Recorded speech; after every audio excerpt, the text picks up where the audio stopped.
असदुद्दीन ओवैसी का भी मैं सवाल कर दूं, क्योंकि जब आप कह रहे हैं कि सेक्युलर फोर्सेस साथ हों, तो वो उन्होंने तो सबसे कहा बार बार कि हमने तो बहुत खत लिखे, हमने कहा कि वो हमको ले लें। एक्सट्रीमिस्ट की कोई जगह नहीं है।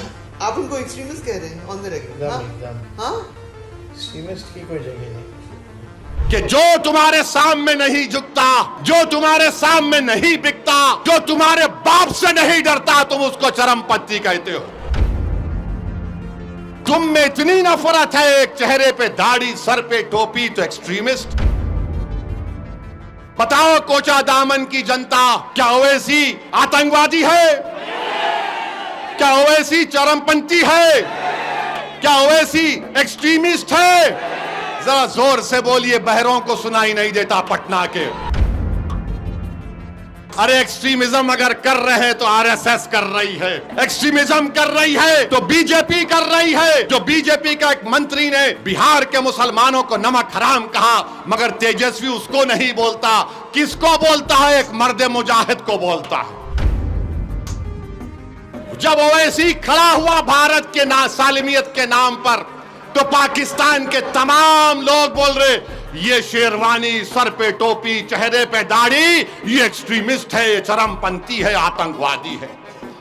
तो लगता है तेजस्वी तुम पाकिस्तान से ये लफ्ज उठाए हो। तेजस्वी तक जिंदा हूं, पीछे हटना मेरी फितरत में नहीं है। मर जाऊंगा मगर पीछे नहीं उठूंगा सीमांचल के लिए। कट जाऊंगा मगर झुकने नहीं दूंगा सीमांचल की जनता को, इंशाअल्लाह ताला। तुम मुझे चरमपंथी आतंकवादी कहकर तुमने कोचा दामन और सीमांचल की जनता की तौहीन की है। तुमने हैदराबाद, तेलंगाना, महाराष्ट्र, उत्तर प्रदेश की जनता की तौहीन की है। हम सियासत को जानते हैं और तुम्हारे जैसे लोगों को तो उंगलियों में खेल लूंगा इंशाअल्लाह ताला। आज तेजस्वी कहता है ओवैसी एक्सट्रीमिस्ट है, चरमपंथी है। तेजस्वी सुनो, तुम कभी बाबा साहेब अंबेडकर का संविधान पढ़ ही नहीं सकते, मुझे मालूम। कुछ भी होगा, उस बाबा साहब के अंबेडकर के संविधान पर, अल्लाह के नाम पर मैंने 2 मर्तबा बहैसियत विधायक उस वक्त के आंध्र प्रदेश में 2 मर्तबा हल्फ लिया, मुझे चार मीनार से मुंतखब किया। 5 मर्तबा मुझको हैदराबाद की आवाम ने विधायक मुंतखब किया। मैं बाबा साहब के संविधान पर हाथ रखकर अल्लाह के नाम पर हल्फ किया। याद रखो तेजस्वी, तुम मुझे चरमपंथी आतंकवादी कहकर तुमने कोचा दामन और सीमांचल की जनता की तौहीन की है। तुमने हैदराबाद, तेलंगाना, महाराष्ट्र, उत्तर प्रदेश की जनता की तौहीन की है। तुम्हारी यह ज़हनियत है कि जो तुम्हारे सामने नहीं झुकता, जो तुम्हारे सामने नहीं बिकता, जो तुम्हारे बाप से नहीं डरता, तुम उसको चरमपंथी कहते हो। मेरे अजीज दोस्तों और बुजुर्गों, ये सोच उस शख्स की है जो बिहार का मुख्यमंत्री बनना चाहता है। क्यों मुख्यमंत्री बनना चाहता है? 15 साल परिवार को मिले। अब हमने क्या कहा, मजलिस ने क्या कहा, जब 3.5% के मल्ला बरादरी वाले उप मुख्यमंत्री बनने का ऐलान करते हैं, तो फिर 17% मुसलमान अल्पसंख्यक समाज के क्या करेंगे? मैंने कहा कि अब हमको उप मुख्यमंत्री नहीं चाहिए, अब हमको मुख्यमंत्री का पोस्ट चाहिए। मुख्यमंत्री बनेगा सीमांचल का बेटा इंशाअल्लाह। तुम लिख के रख लो तेजस्वी, मैं हैदराबाद से जरूर आया हूं और आता रहूंगा। सीमांचल का बेटा उप मुख्यमंत्री बनेगा। तुम नहीं बनोगे, ना बनने देंगे इंशाअल्लाह ताला। तुम में इतनी नफरत है, एक चेहरे पे दाढ़ी, सर पे टोपी, तो एक्सट्रीमिस्ट। कभी तुमने पढ़ा एक्सट्रीमिस्ट किसको बोलते हैं? कभी तुमने देखा एक्सट्रीमिस्ट किसको बोलते हैं? अरे सुन तेजस्वी, जब भारत को जरूरत पड़ी पाकिस्तान के आतंकवाद के उस बुज़दिलाना हमले पहलगाम के बाद, तो जब मैंने भारत के पक्ष में बोलना शुरू किया, तो पाकिस्तान के जालिम लोग बोल रहे थे कि भारत में एक ओवैसी है, जो चरमपंथी है, तो मालूम हुआ पाकिस्तान के लोगों की जबान अब तेजस्वी बोल रहा है। समझा आपने? पाकिस्तान में जो दहशतगर्द बैठे हैं, जिन्होंने हमारे 26 भारत के नागरिक को मारा क्योंकि वो हिंदू थे, जब ओवैसी खड़ा हुआ भारत के सालिमियत के नाम पर, तो पाकिस्तान के तमाम लोग बोल रहे ये शेरवानी, सर पे टोपी, चेहरे पे दाढ़ी, ये एक्सट्रीमिस्ट है, ये चरमपंथी है, आतंकवादी है। तो लगता है तेजस्वी तुम पाकिस्तान से ये लफ्ज उठाए हो, इतनी मोहब्बत तुमको पाकिस्तान से हो गई तेजस्वी। मुझे पाकिस्तान से कभी ना मोहब्बत थी ना रहेगी।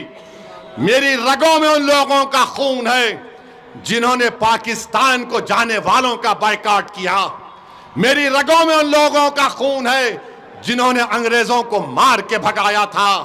हमको भारत के नागरिक होने का फख्र है, मगर यह शख्स चरमपंथी कहता है, वो पाकिस्तान के आतंकवादी भी मुझे एक्सट्रीमिस्ट और आतंकवादी कहते।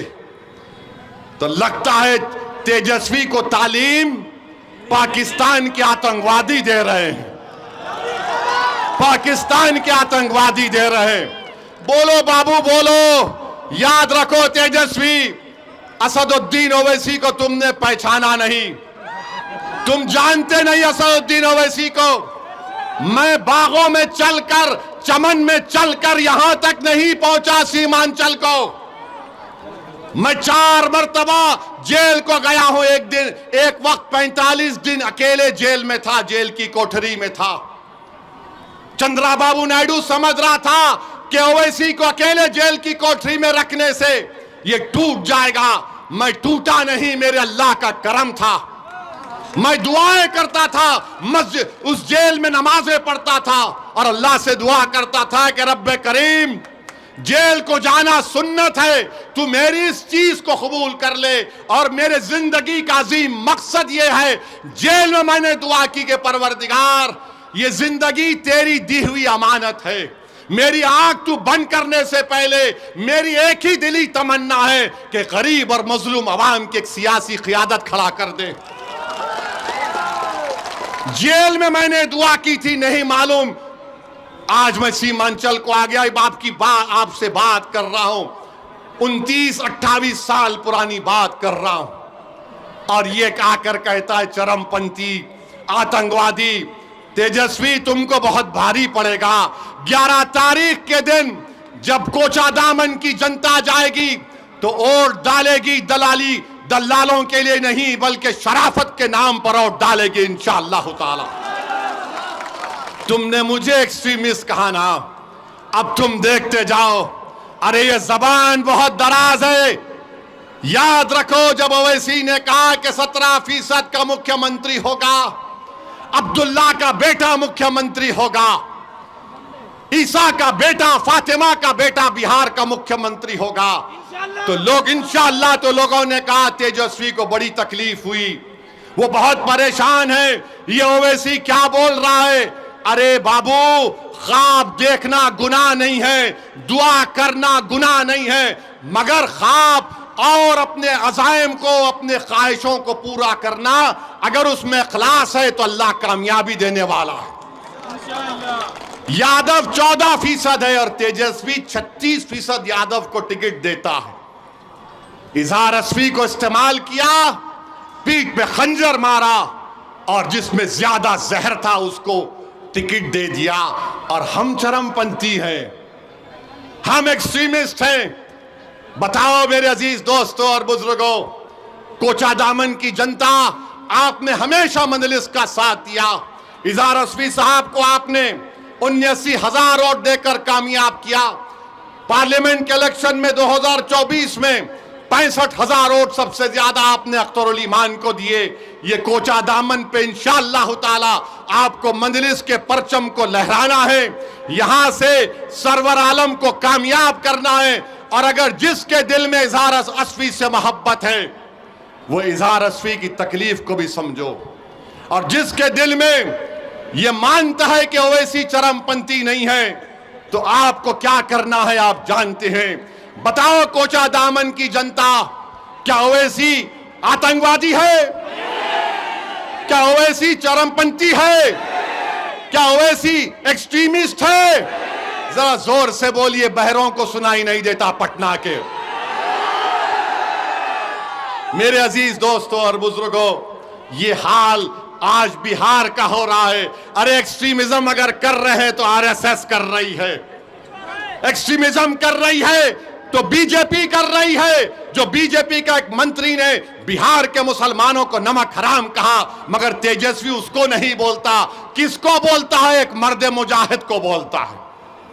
किसको बोलता है? जिससे उसको डर है, उसकी कुर्सी को डर है। तो इल्जाम लगा के समझ रहा है कि ओवैसी के लोग या ओवैसी पीछे हट जाएगा। तेजस्वी जब तक जिंदा हूं, पीछे हटना मेरी फितरत में नहीं है। मर जाऊंगा मगर पीछे नहीं उठूंगा सीमांचल के लिए। कट जाऊंगा मगर झुकने नहीं दूंगा सीमांचल की जनता को इंशाअल्लाह ताला। ये समझ रहा है। अरे तुमने सियासत कहां सीखी?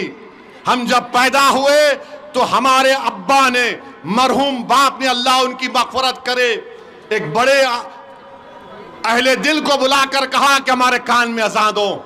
उसके बाद हमारे अब्बा ने कहा सियासत सियासत सियासत सियासत। हम सियासत को जानते हैं और तुम्हारे जैसे लोगों को तो उंगलियों में खेल लूंगा इंशाअल्लाह ताला। तुम देखते जाओ, तुम मुझे गाली देकर मुझे तकलीफ नहीं पहुंचाए। तुम सीमांचल के हर उस शख्स को जो सीमांचल की नाइंसाफी को खत्म करना चाह रहा, तुम हर उस मां और बहन को तुमने उनका दिल दुखाया जो आज सीमांचल की लड़ाई को अपनी लड़ाई समझते हैं। तुम हैदराबाद की जनता को गाली दी, तुमने उत्तर प्रदेश और महाराष्ट्र के अवाम को तुमने दिल दुखाया है। इंशाअल्लाह ताला जब किसी का दिल दुखता है और वो अल्लाह की बारगाह में हाथ उठाता है, जिस तरह गुड्डू भाई ने दुआ की थी अपने वालिद के लिए, इनका दिल दुखा था। जिसका दिल दुखता है, जिसका दिल टूटता है, अल्लाह उसके दिल की लाज रख लेता है।